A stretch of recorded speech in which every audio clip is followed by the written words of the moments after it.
So the Springboks have started their Rugby World Cup 2023 campaign with a victory, getting themselves to win 18 points to 3 over Scotland. It was an exhilarating fixture. It was absolutely awesome to watch. And in this review, we'll be looking through at the key moments that happened throughout the game, a few stats along the way, and also who we would give man of the match to. But jumping straight into it, the first half, it was a chess match. Neither side willing to budge. South Africa having some nice early attack and also getting themselves to 6 points on the board from a couple penalties that Manie Libbok was able to get over. We also saw Scotland get themselves to 3 points just at the end of that first half. But territory and possession both in favour of the Springboks going into that second 40. Although the way that the Springboks approached the second half was a whole different mindset to what they had.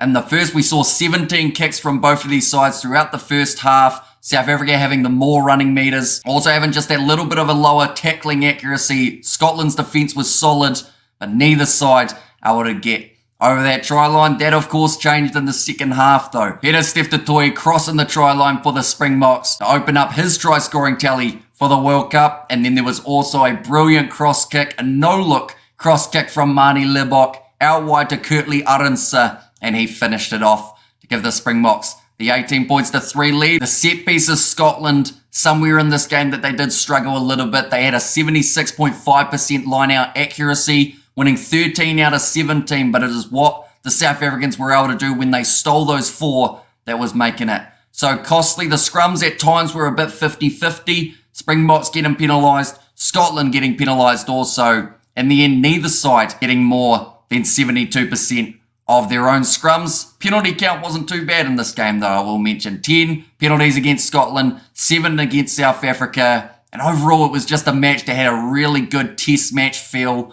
Opening game of the Rugby World Cup, both sides wanted to go out there, put in a decent performance, and Scotland, even though they weren't able to score a try, I feel like they still played a very good game of rugby. And I know that that's hard to say with the fact that they did only get the 3 points, but South Africa, they were looking dangerous heading into this Rugby World Cup. Scotland did only concede 2 tries. They will have to make sure they are perfect throughout the rest of this pool stage, beating Ireland, beating Romania and Tonga to have half a chance of making their way through. But of course, the Springboks, there were a few players that were able to step up for them throughout this game, one of which I felt was Jasper Wiese. Now, I thought it was a big call putting him into the starting lineup rather than having Duane Vermeulen, who they did go with off the bench. But Wiese, he had a lot of good carries of the ball, getting into the breakdown, winning a turnover or 2, and it was helping South Africa build up that little bit of momentum. Another player who I felt stepped up, did relatively well in this game, was probably actually Damien de Allende. So ironically,